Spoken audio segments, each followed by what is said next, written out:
It's that time of year again. Halloween is upon us. People are going to be getting dressed up to go trick-or-treating as goblins and ghouls. But what about the real monsters and ghosts? Do they haunt Victoria? Some have claimed to see apparitions in the night and loud noises. Well, I'm here in Bastion Square with renowned historian John Adams to find out just how haunted this place is.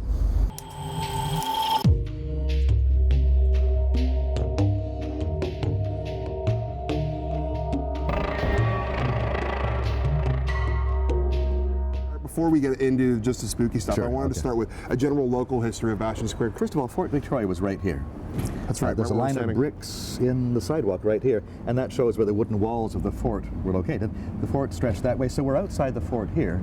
Wow. But in the gold rush of 1858, the miners flooded in, thousands of them from California, and they were on their way to the Fraser River. There was no place to stay, so they camped all around the fort.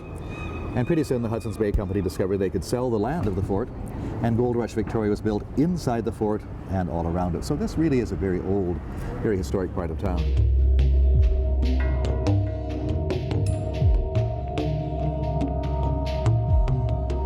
You know, like I said, it's got to be one of the most haunted buildings in the story. Now, what are some of the more, I guess, famous apparitions or stories that are told about the museum? Well, a number of years ago, they restored the old Supreme Courtroom, one of the courtrooms on the top floor. Yeah.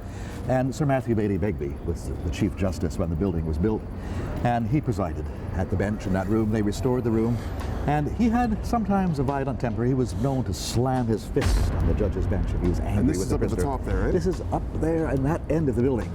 Wow. And at night, people working here by themselves, a cleaner, for example, going past that room, didn't want to go past the room because every night they knew they would hear something slamming the judge's bench.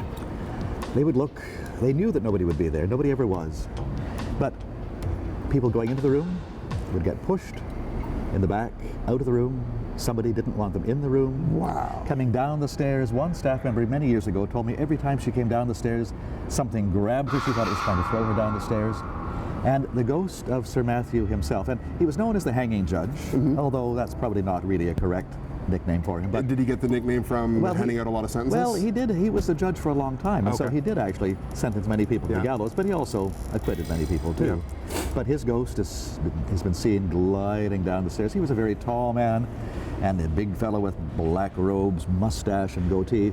You can't mistake him for anybody else. And he's seen gliding down the stairs, and then he's gone.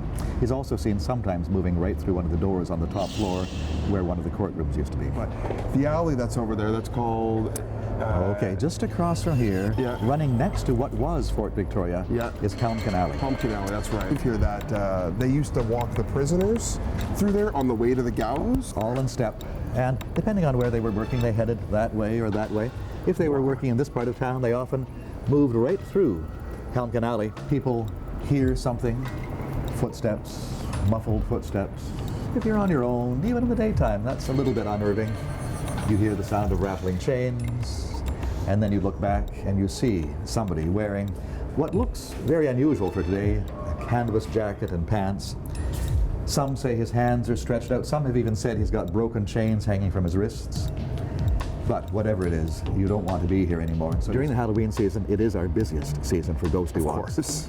And if people want to get the full schedule year-round, the best thing to do is go to ghostrywalks.com. We have a special route from Market Square. It loops around down by the harbor and ends up right here, right over there in Bastion Square.